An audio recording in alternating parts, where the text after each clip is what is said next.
నమస్కారం. Welcome to our YouTube channel అనగనగా ఓ కథ.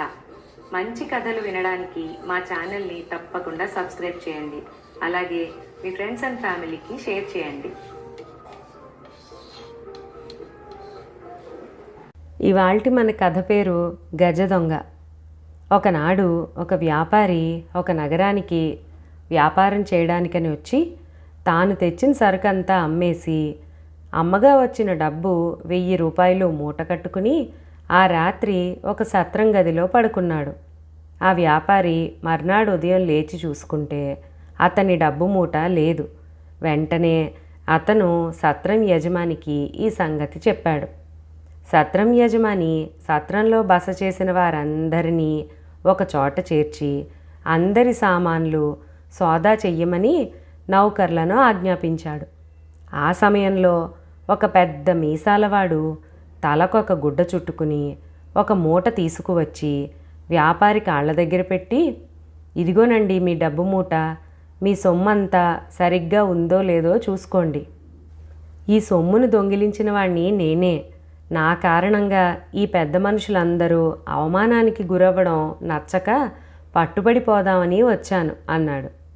ఆ మాటకు వ్యాపారి ఆనందించి మూట విప్పి డబ్బంతా లెక్క చూసుకుని, డబ్బంతా సరిగ్గానే ఉన్నది, ఇంతకు నువ్వు మామూలు దొంగవు కానట్టున్నావు, దొంగ ఎవ్వడు ఇలా చెయ్యడు, ఇదిగో బహుమానం అంటూ కొంత డబ్బు వాడికివ్వబోయాడు. వాడు ఆ బహుమానాన్ని తీసుకోకుండా, దొంగ దండనకు అర్హుడు కానీ బహుమానానికి కాదు, ఇంతకు నేను ఈ దొంగతనం ఎలా చేశానో చెబితే మీ అందరికీ హెచ్చరికగా ఉంటుంది.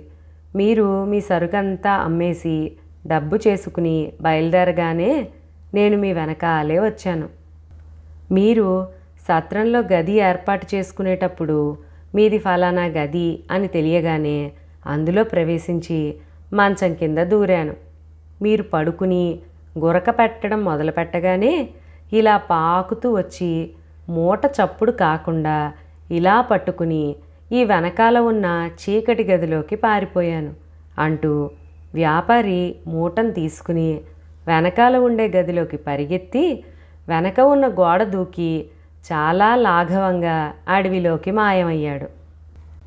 మొదట దొంగ ఉద్దేశం ఏమిటో తెలియక వాడు మళ్ళీ వస్తాడని చూస్తున్న వారందరికీ వాడి ఎత్తు అర్థమయ్యేసరికి వాడి జాడ ఏమాత్రమూ లేదు.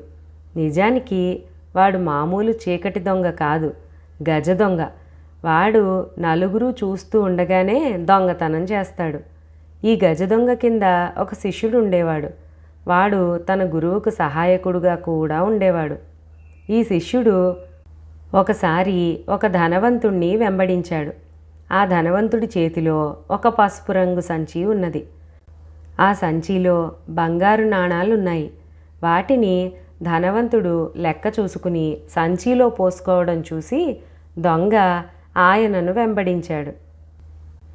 ఆ ధనవంతుడు ఇంటికి వచ్చి సంచిని లోపల పెట్టమని తన నౌకరు చేతికిచ్చి వాణ్ణి చెంబుతో నీరు తెమ్మన్నాడు. నౌకరు సంచిని లోపల బల్ల మీద పెట్టి యజమానికి చెంబుతో నీళ్లు తెచ్చిచ్చి ఆయనకు ఫలహారం తీసుకురావడానికని మళ్ళీ లోపలికి వెళ్ళాడు.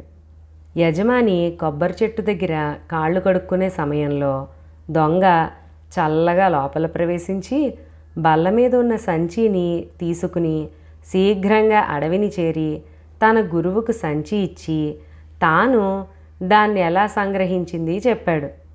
ఒరేయ్, చాలా తప్పు పని చేశావు. సంచి పోవడం కనిపెట్టి ఆ ధనికుడు తన నౌకర్ను అనుమానించి నానాహింస పెడతాడు. మన వల్ల ఎవ్వరికీ హాని జరగకూడదు అన్నాడు గజదొంగ. పొరపాటే జరిగింది.